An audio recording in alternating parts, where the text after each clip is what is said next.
World Underneath 13, High and Low Culture. Chapter 1, Artist to Life Insider. Special feature, Balancing Art and Livelihood. Art is liberating, rebellious, and uncompromising. Yet when art intersects with markets, promotion, and commercialization, artists often need a trusted partner, someone who can help them step out of their own world and connect with the outside. Today, we have the privilege of interviewing Mr. Thomas, Raphael's gallery manager. While Raphael's paintings overflow with personality and romance, Thomas's work lies in finding balance within this freedom, paving the perfect path between artistic creation and the art market. Join us for issue 14 of Artist Life Insider as we delve into the gallery manager, Thomas's story. Opening. Mr. Thomas, hello. Thank you for taking the time for this interview. Could you start with a self-introduction to help our readers understand your background and work? Hello everyone, I'm Thomas. No need for formalities, just Thomas is fine, like how Raphael calls me. I've been in art management for several years now. I started as an agent and later partnered with Raphael to open a gallery, focusing on curation and contemporary art promotion. Raphael and I aren't just business partners. I'd say we've been friends for many years now. Question 1. As both an artist manager and gallery director, what do you find most challenging in your daily work? Finding Raphael, without a doubt. Did you expect me to talk about business negotiations or exhibition curation? Well, sure, the business side comes with all sorts of challenges, but those are just basic work to me.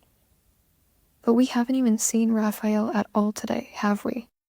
Q2. The artists we've interviewed before all had their unique creative habits.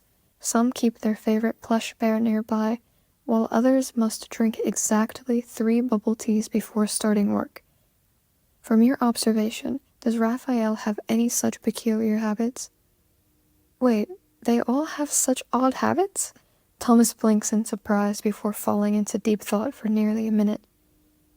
When creating art, Raphael likes to put his glass fish tank over his head to truly experience life from a fish's perspective, to see the world through their eyes.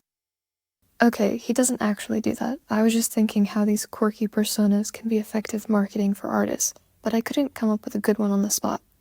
What, did you actually believe that? I suppose artists can get away with anything these days. But if I had to point out something genuinely concerning, it would be how Raphael completely forgets to eat when he's working. I used to bring food to his studio just to make sure he hadn't passed out from hunger, though lately I don't have to worry about that anymore. When we tried to inquire about this recent change, Thomas insisted it was a private matter of Raphael's and politely declined to elaborate further. So is Raphael the type to forget to eat when he's working? I don't think he sees painting as work at all. How can you tell if Raphael is getting inspiration or just spacing out? Well, I never ask him directly. He'll always say he's getting inspiration. Q3. Raphael is an artist who pursues individuality and romance. Do you think commercialization restricts him? Sometimes I wish it would. Just a little. Thomas sighs wistfully at the thought. The thing is, Raphael couldn't care less about how much his paintings sell for, or his commercial value as an artist. We're only bound by the things we care about, aren't we? Q4. Have you ever considered what would happen if Raphael lost his creative spark? That's impossible. This was Thomas's most resolute answer of the entire interview. Q5. This interview will be released during art school admission season. Do you have any words for those who are about to enter this field? First, to all young aspiring artists, congratulations on choosing a path full of challenges and endless possibilities. Second, there will certainly be moments of uncertainty along the way, but as long as you stay true to your artistic voice, you'll eventually find your own path. Who knows, perhaps one of you will become as remarkable as Raphael. I'll definitely be there to sign you when you do. Finally, try to dance with the industry. Art isn't just about creation. It's intimately connected with markets, audiences, and society. Understanding how the industry works and finding your place within it is an art in itself. Your work will ultimately dialogue with the world through various channels. Here's to all the young artists. May you find joy in the world of art. Chapter 2. Birthday. The scent of fresh vegetables still clinging to soil mingles with the sharp smell of raw meat, while the sound of haggling fills the air. In the market, Thomas's designer blue-gray coat stands out. A nearby elderly man, in nothing but slippers and shorts for his grocery run, eyes Thomas's jingling metal necklace with visible disapproval. The produce vendor stares for a good 3 seconds before recognition dawns. Thomas? Solana was here this morning. Didn't you two coordinate? Getting all dressed up for your birthday, huh? The outfit, the hair, even makeup? Thomas carefully selects a few stalks of fresh green onions. Just getting something to make garlic shrimp for her. The styling is for a magazine interview today. Wait, how did you know it's my birthday? Solana mentioned it this morning. The vendor weighs the green onions. What magazine? I'll buy a copy for you. No need. Sales numbers don't affect me. Thomas hands over the garlic and ginger. If you really want to show support, how about a discount? A discount? But my wholesale price from the farmers... Solana told me you sold her Chinese cabbage for $15 this morning. Fine. Here you go, Mr. Artist. Fussing over a few dollars. Just take them. They're on the house. Thinking back to today's interview, while it wasn't meant to be impromptu, having Thomas as the interviewee was purely a work mishap.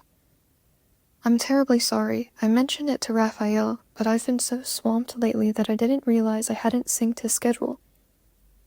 He's probably off getting inspiration in some remote mountain with no signal again. Thomas apologizes profusely. Do you have a backup plan?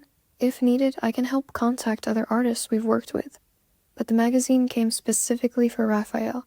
The staff huddled together in discussion for several minutes before finally reaching a solution. Interview me? Me? Thomas points to himself in surprise. Art school admission season waits for no one, and we need to submit the draft immediately, the staff explains. Please help us out, Mr. Thomas. We need something to fill the pages today. The interview itself turned out quite relaxed, and afterward, the staff invited him for seafood barbecue at White Sand Bay. They had actually brought a gift box of mantis shrimp as a gesture of sincerity, but with Raphael absent, they had no choice but to enjoy an extra meal together. You all go ahead, Thomas waves them off. It's my birthday, so I'm heading home to celebrate with my wife. What? We had no idea you were married. Happy birthday, Thomas. This is so sudden, and we don't have anything else to give you, but please take this. Thomas feels the weight of the seafood gift box in his hands and looks at it in surprise, swallowing back his polite refusal. Well then, thank you everyone. I'll graciously accept. My wife happens to love garlic shrimp. Aw, you're so sweet. As Thomas opens his front door, he's struck by the thunderous sound of crying. Solana is cradling their wailing daughter, her gentle cooing doing little to soothe the baby. Thomas quickly sets down his things and rushes to the kitchen. With practiced movements, he mixes the hot and cold water, levels off a scoop of formula powder, pours it into the bottle, and shakes it thoroughly. After letting it settle, he tests the temperature against the back of his hand. 40 degrees Celsius. Perfect. Making formula for their daughter has turned both Thomas and Solana into human thermometers these days. The piercing wails finally subside with the warm bottle of formula. Solana gently pokes their daughter's chubby cheeks. You little glutton, you just had formula 2 hours ago. Don't listen to Mommy, you're not a glutton at all. Eat up, you'll grow big and strong. Just as they finally manage to get their daughter to sleep, the phone breaks the silence, undoing half an hour of the couple's efforts in an instant. While Solana hurries to comfort their crying daughter again, Thomas takes the call and walks to the balcony. After handling some business matters, Thomas ties on an apron and heads to the kitchen. As he pours the seafood from the gift box into the sink, water splashes up, and Solana chuckles while grabbing some paper towels to wipe his face. Just as he's about to start preparing the seafood, his phone buzzes in his pocket again. With both hands occupied, Solana takes out his phone and holds it to his ear. Thomas continues peeling shrimp while talking to the person on the other end.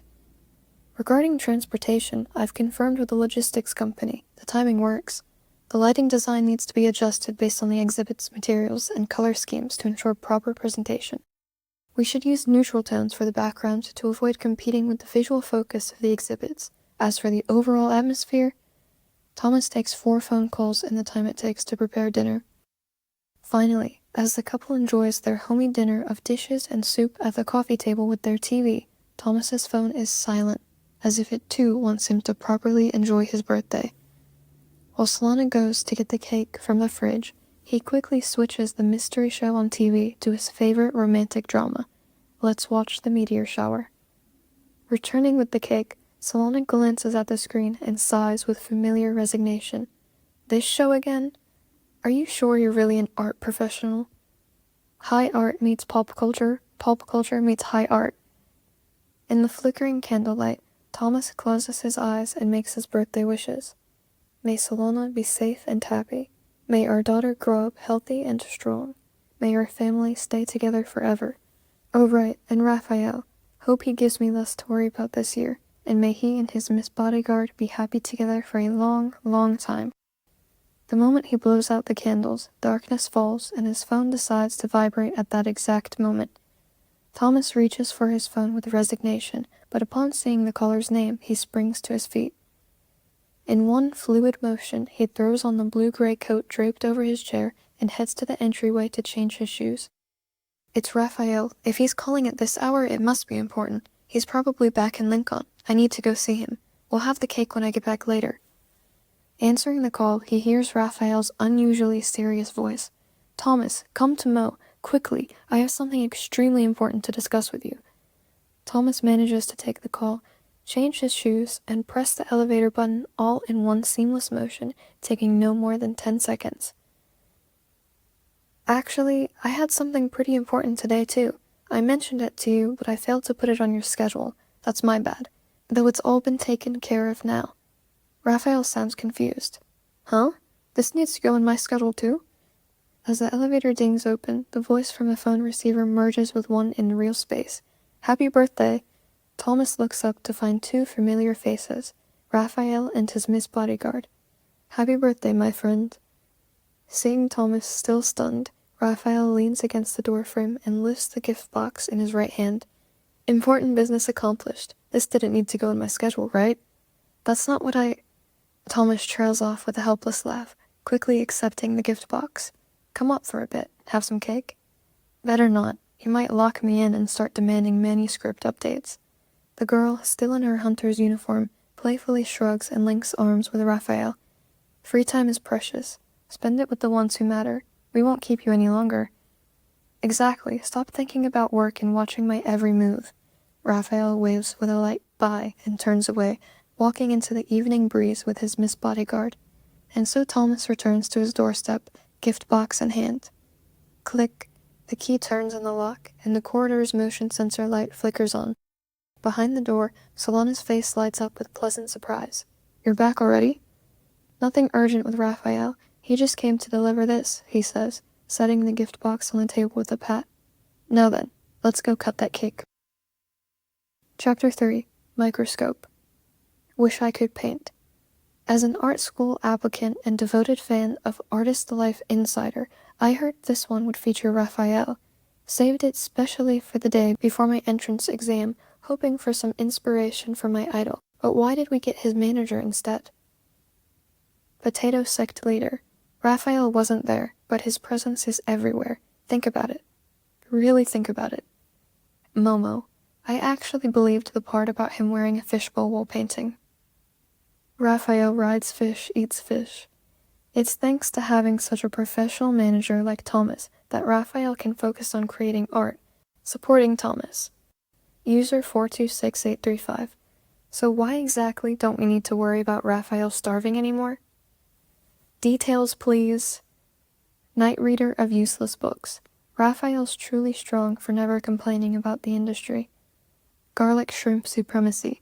Thomas clearly shows his expertise as a manager. The insights he shared in the interview are really valuable for anyone planning to enter the art industry. Good luck to everyone with their entrance exams. Confident women live best. When is Raphael releasing new work? Just a leak. Was hoping to read about a master artist's journey in this special exam issue. The art exam special is generating quite a buzz online. Thank you, Mr. Thomas. After hanging up, Thomas pauses his work and checks his phone, wondering if his insights had particularly resonated with art students and guided countless exam candidates. On the trending page, several topics are marked with red viral badges. Artist Life Insider Art Exam Special. Raphael, true masters never complain about the industry. Raphael paints while wearing a fishbowl. This hardly has anything to do with me. He scratches his head in confusion, opens a discussion thread, and scrolls through until he finally finds a few mentions of Thomas among the flood of Raphael comments. Well, at least some people have the insight to recognize his expertise as an artist manager. Thomas turns off his phone with satisfaction and returns to work. Beside him, Solana suppresses a smile, quietly keeping her achievement to herself. Garlic shrimp supremacy for sure.